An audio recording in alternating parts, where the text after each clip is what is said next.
can you tell us a bit about where you grew up and how you first got into arts? Yun nga, from Santa Cruz, Lubao, Pampanga. Tunan ko yung Ernest. Wala lang, sumali ako. Nagtatanong kasi dati. Oo nga, ano lang yun, unexpected nga lang. Dapat sumasali ako sa sepak. Kaso, may pumasok na teacher, sabi, sinong gusto mong sumali ng nagtaas ako na kamay. Ganun nangyayari. Tapos, what made you realize this sport would become a big part of your life? To be honest, wala naman din talaga akong expect sa sports. Kala ko nung nung LM lang. So, kaso, pagkatapos ng laban namin ng LM, may lumapit sa akin na taga-Scali. Kukunin niya daw ako ng arnis, ganun. Tapos, scholar. So, how did your career in sports start? Paano po nagsimula yung career nyo sa arnis? Paano ba? Ayun, nung LM ako, may mga kalaban na ako na galing ng regional, ganun, no? Bit-bit na yung Pampanga. Kaso, ewan ko, siguro, natsambahan ko lang yun. Kaya yun, nakilala ko. Okay. So, what achievements are you most proud of as a coach or athlete? Nung athlete ako, regional player ako, nasa Palarong Pambansa, twice. Nung coach naman, syempre, proud ako sa mga player ko. Na-achieve nila yung na-achieve ko rin, ganun. Meron na lang isang kulang. Yun yung regional na. So, what accomplishment took the most work or sacrifice? Lahat naman siguro ng accomplish ko, kailangan ng sacrifice. Hindi mo naman kunwari sa umpisa pa lang, kahit zonal meet, gano'n. Yung mga school lang, naglalaban.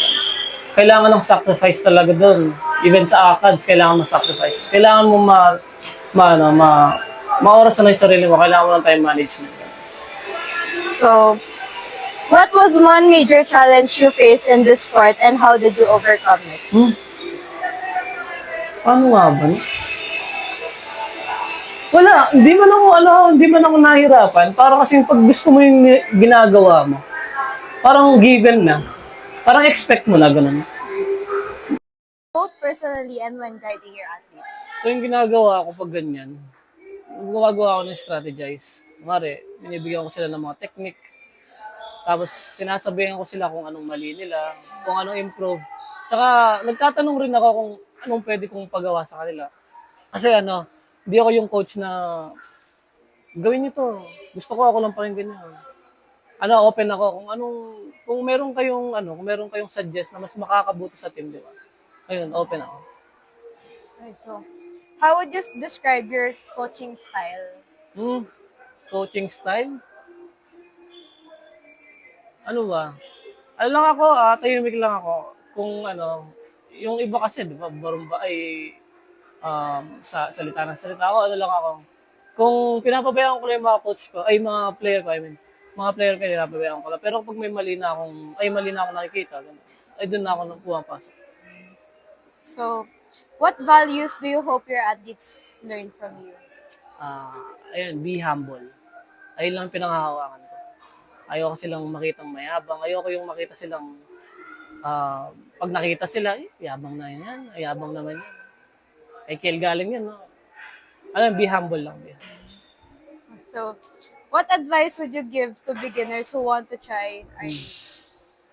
Sa mga beginners naman na gusto mag-arnis, maraming nagtatanong kasi paano, ba't ganyan, mahirap ba, masakit. Pero kapag nandun ka na sa mismong sports, hindi naman, wala namang madali sa kahit anong sports naman. Wala namang madali sa umpisa, kaya practice lang. What's one thing you wish every student or athlete understood about training and discipline? Dedicated ka dapat, consistent. Yun lang. Habang nagda-doubt ka sa sarili mo, yung iba kinakatakutan yung potential mo.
Anong pwede yung next step doon?